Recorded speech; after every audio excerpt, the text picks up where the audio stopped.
Ravi de vous retrouver de nouveau pour ce 13h.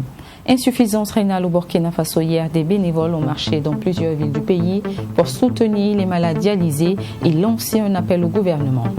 Le syndicat national des secrétaires du Burkina, révolté par les réformes instaurées au ministère en charge de la fonction publique, il a tenu hier une conférence de presse pour dénoncer les préjudices. Le point vous sera fait dans ce journal.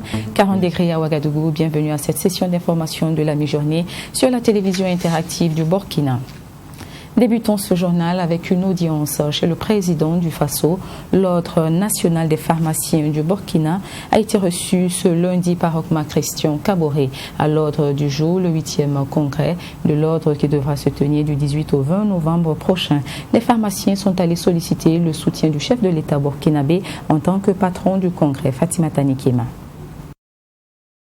L'organisation du 20e anniversaire et du 8e congrès de l'Ordre national des pharmaciens sont entre autres les sujets qui ont meublé les échanges entre le président du Faso et ses hôtes ce 19 avril. Une opportunité pour les membres de cette délégation de solliciter le patronage du chef de l'État dans le cadre de la tenue du 8e congrès de l'Ordre des pharmaciens du 18 au 20 novembre 2021. Il s'agira pour la profession de faire une introspection, voir en 20 ans qu'est-ce que nous avons fait, qu'est-ce qui a marché, faire une véritable analyse critique de nos pratiques professionnelles et bien entendu pouvoir dégager des perspectives de développement du secteur pharmaceutique burkinabé. Cette audience avec le président du Faso a permis aussi d'échanger autour d'autres préoccupations de l'heure en lien avec la disponibilité des médicaments. Il s'agit surtout de l'accès des populations aux produits pharmaceutiques génériques de qualité. Nous avons partagé sa vision qui est que le Burkina, au regard du contexte Covid, doit prendre les dispositions utiles pour pouvoir déjà produire les médicaments de qualité dans notre pays et faciliter également, s'il faut importer, donner tout le cadre réglementaire pour faciliter les importations. L'employabilité des étudiants en pharmacie était également à l'ordre du jour. Selon le président de l'Ordre des pharmaciens, ils sont plus de 1500 étudiants en formation. Toujours selon lui, il faut songer à un mécanisme d'employabilité de ces derniers, car le boom pharmaceutique et le faible taux de recrutement de l'État risquent de faire de ces jeunes qui ont fait le choix de cette filière des chômeurs. Nous vous le disions au titre, insuffisance rénale et séances de dialyse, des frais de soins qui ne sont pas toujours à la portée de tous les patients. Pour ce faire, des bénévoles ont décidé de marcher hier pour témoigner leur solidarité aux malades et lancer leur cri de cœur au gouvernement pour qu'il vienne en aide à ces derniers. Marche qui s'est déroulée dans plusieurs villes du Burkina et en simultané aux États-Unis. Compte rendu, Chérif Yanogo et Abdelrahim Nié. En cette matinée du 20 avril, ces hommes et femmes bénévoles sont déterminés à soutenir les personnes souffrant d'insuffisance rénale et les dialysés du Burkina. Et c'est par une marche de relais qu'ils ont pris d'assaut la capitale, précisément la place des cinéastes, jusqu'à Ouaga 2000. Nous avons fait une marche de relais, nous l'avons voulu effectivement symbolique, parce que pratiquement sur chaque tronçon, nous avons responsabilisé juste une personne. Voilà, il y a aussi des gens qui sont en train de marcher à Pau, à Nouna, à Bobo du Lasso et voilà, à Manhattan aux États-Unis. Voilà, nous avons reçu d'autres personnes aussi qui disent qu'ils vont marcher, nous envoyer les images, voilà, de façon solitaire. Voilà, les victimes d'insuffisance rénale et surtout ceux qui sont en passe de dialyse le vivent pratiquement seuls avec leur famille. Voilà, on ne fait que répéter. La dialyse au Burkina Faso dans le privé, c'est environ 90 000 par séance. Il en faut 3 par semaine. Voilà, ce qui ramène rapidement autour de 1,8 million par patient, voilà, dialysé. Constant Bazier dit par cette action solliciter plus de regard des autorités envers ces personnes malades dans leur prise en charge. Donc nous plaidons auprès des autorités pour qu'ils trouvent en tout cas la ressource. Ils mettent plus de ressources, plus de moyens, qu'ils trouvent en tout cas comment faire, même si c'est en termes de subvention. Il nous appartient effectivement de trouver des initiatives pour venir en aide à ces gens, d'autant plus que personne ne souhaite en tout cas souffrir d'insuffisance rénale. Pour Béatrice Soubega, une participante, c'est une bonne initiative, raison pour laquelle elle a voulu participer. Oh, je suis pratiquement sans mots, vraiment, c'est très louable, c'est noble, vraiment que Dieu les bénisse. Ouais. Marcher pour une telle cause, il n'y a rien de tel. Ouais. Déjà, c'est une maladie très coûteuse. Voilà, pour commencer la dialyse, il faut déjà déposer 500 000, sans compter les médicaments que tu dois acheter quand ça ne va pas par-ci, par-là. Et à chaque fois, ça ne va pas d'ailleurs, ça ne va pas. Les participants au passage demandent aux populations d'avoir un autre regard des personnes souffrant d'insuffisance rénale et de les accompagner dans leur combat. On dénombre entre 700 et 1000 personnes dialysées au Burkina Faso. Le 23 avril à venir débutera la 22e journée nationale du paysan. Les ministres impliqués dans l'organisation de cet événement étaient face à la presse ce lundi pour donner l'état d'avancement de l'organisation de la dite journée. Ils ont également précisé que la présente édition va se tenir avec plusieurs restrictions en raison de la pandémie à coronavirus. Abdelrahim Miyé. Pour cette 22e édition, la journée nationale du paysan se tiendra sur une seule journée avec un nombre limité de participants. 400 délégués de producteurs sont invités contre 1500 à l'édition précédente. Cela est dû à la pandémie à coronavirus qui impose la prise de mesures barrières. Une situation sanitaire qui sera d'ailleurs au cœur des échanges à travers le thème qui est « Impact socio-économique des crises sécuritaires et sanitaires sur les secteurs productifs du monde rural ». Quelle stratégie de résilience? Au menu des décorations d'acteurs du monde agricole et des échanges entre les paysans et le président du Faso. Le président du Faso aura un entretien direct avec les délégués des producteurs venus de toutes les provinces du pays. Les échanges aboutiront à des recommandations et à des engagements pour le développement du secteur agro-silvopastoral, halieutique et faunique. Face à la presse, le ministre en charge de l'agriculture a fait le point de la mise en œuvre des recommandations de la 21e édition de la Journée nationale du paysan tenue à Gawa en 2019. Il soutient que beaucoup d'actions ont été menées pour répondre aux besoins du monde agricole. Il y avait en termes aussi de mécanisation que les producteurs avaient voulu qu'il y ait une accélération au niveau de la mécanisation. Et à ce niveau, il y a eu vraiment un travail sous le leadership du chef de l'État qui a été fait, notamment la mise à disposition de plus de 1000 tracteurs et 1000 motoculteurs, mais également une commande de 1000 tracteurs qui sont en cours. Donc c'est pour vous dire que, afin vraiment d'aider la mécanisation au niveau du pays et permettre que les producteurs puissent avoir des services de labour, il y a eu les CUMA qui ont été mis en place, les coopératives d'utilisation de matériel agricole. Et là, nous avons pris l'engagement, nous avons commencé à les mettre dans les communes et c'est les plus de 300 communes qui vont bénéficier de ces CUMA et de ces humains afin d'offrir des services de labour aux producteurs. Quant à l'organisation de cette édition à Manga, les ministres ont affirmé que les préparatifs sont très avancés et des innovations ont été faites pour cette édition. Il s'agit notamment de la création d'un secrétariat exécutif de la Journée nationale du paysan pour le suivi de la mise en œuvre des recommandations. Le syndicat national des secrétaires du Burkina était hier face à la presse pour dénoncer les réformes engagées par le gouvernement à travers le ministère en charge de la fonction publique. Le SINASEB estime que ces réformes ont été statuées sans avoir au préalable concerté les différents acteurs concernés, ce qui crée la confusion dans la carrière des agents, notamment des secrétaires. Abdelrahim Miyé. Depuis 2017, le gouvernement a entrepris des réformes de l'administration publique à travers l'élaboration du répertoire interministériel de métiers de l'État et l'adoption des statuts particuliers des différents métiers de la fonction publique en mars dernier. L'objectif, selon le gouvernement, est d'assurer une meilleure gestion des carrières des agents de la fonction publique. Mais pour le syndicat national des secrétaires du Burkina Sinaseb, ces réformes viennent saccager la carrière des agents et des secrétaires en particulier. Nous voyons que la catégorie A de l'emploi des secrétaires a été supprimée, sans au préalable l'implication des secrétaires pour dire, bon, voilà, nous allons supprimer la catégorie A, mais maintenant, ceux qui sont à A, voici les emplois dont ils pourront être reversés. Ceux qui sont au niveau des catégories C et B, voici les emplois désormais dont ils pourront progresser. Ça n'a pas été fait. À l'heure actuelle, les secrétaires ne savent pas qu'est-ce qu'il faut s'attendre. Puisque la préparative des concours professionnels, les gens ont commencé depuis octobre. Mais jusqu'à l'heure, là, nous, on ne peut pas se préparer. Parce qu'on ne sait pas qu'est-ce qu'il faut bosser. Il faut s'attendre à quoi? Est-ce que nous, on aura accès à un autre emploi donné? Rien n'est clair.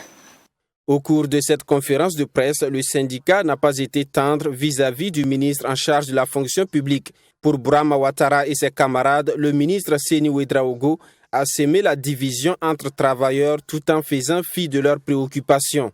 Le professeur Seni Ouedraogo, au lieu de s'appesantir ici les préoccupations réelles des travailleurs, passe tout son temps à jouer la carte dangereuse de la division entre les organisations syndicales de son département, en impliquant certains dans les activités et en ignorant d'autres.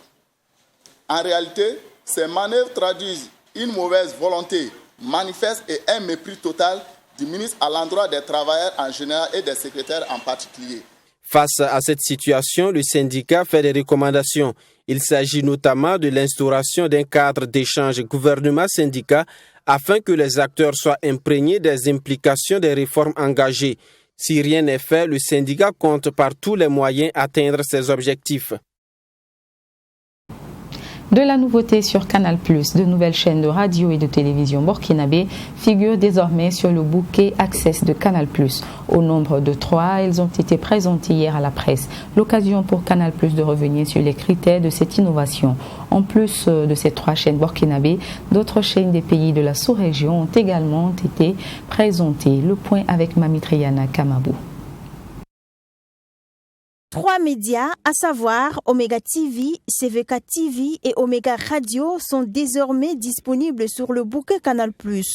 Une opportunité pour les responsables de ces médias, mais aussi une invite à redoubler d'efforts pour satisfaire leurs téléspectateurs et leurs auditeurs. Nous allons encore offrir mieux et davantage, allant dans le sens de l'info professionnelle, de l'info croustillante et dans l'information qui va dans la proximité, l'intérêt du public et bien sûr qui va promouvoir la liberté d'expression, la bonne gouvernance et aussi l'éducation parce que tout n'est pas que information exclusive, permettre aux Burkinabés de mieux comprendre certains éléments, de participer à la marche du pays sur le plan démocratique, de participer à la marche du pays sur le plan civisme.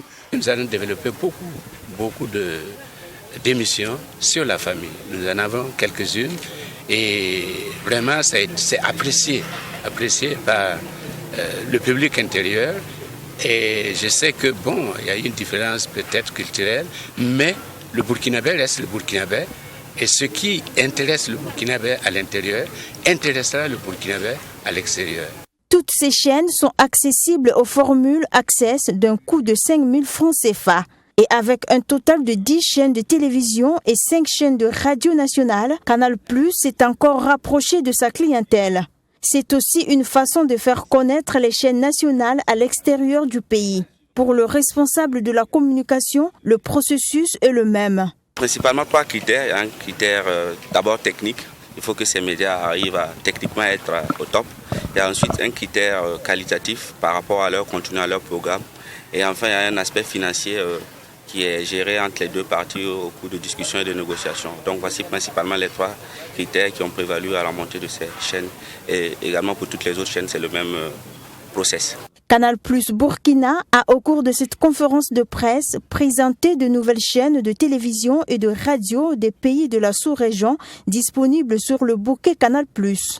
La structure a également dévoilé à ses abonnés ses comptes officiels Facebook, WhatsApp et numéros d'appel pour les renseignements en cas de besoin.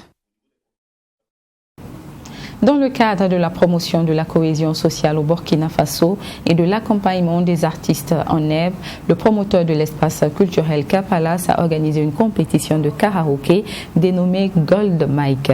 Débuté il y a environ un mois, le comité d'organisation a tenu samedi dernier un point de presse pour dresser le bilan à mi-parcours de cette première édition. Ami Valiant avec la voix de Fatima Tanikima.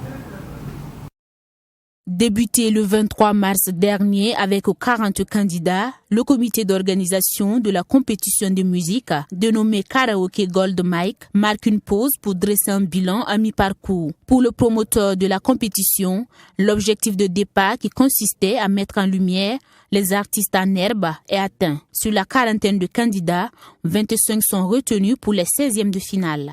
Nous avons donné l'occasion à chaque candidat de choisir son coach. Donc il y a une opportunité pour les candidats de se faire bien former pour revenir sur la scène. Et nous pensons que nous avons fait le bon choix pour continuer aussi avec les artistes que nous avons.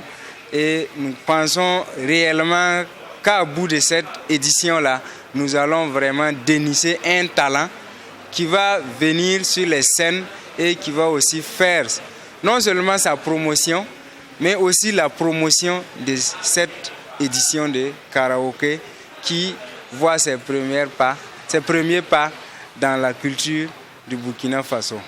Même satisfait chez les candidats qui voient en cette compétition un cadre de formation. Et pour ces derniers, le stress des phases éliminatoires fait de plus en plus place au plaisir d'être sur scène. Déjà, ça se déroule bien.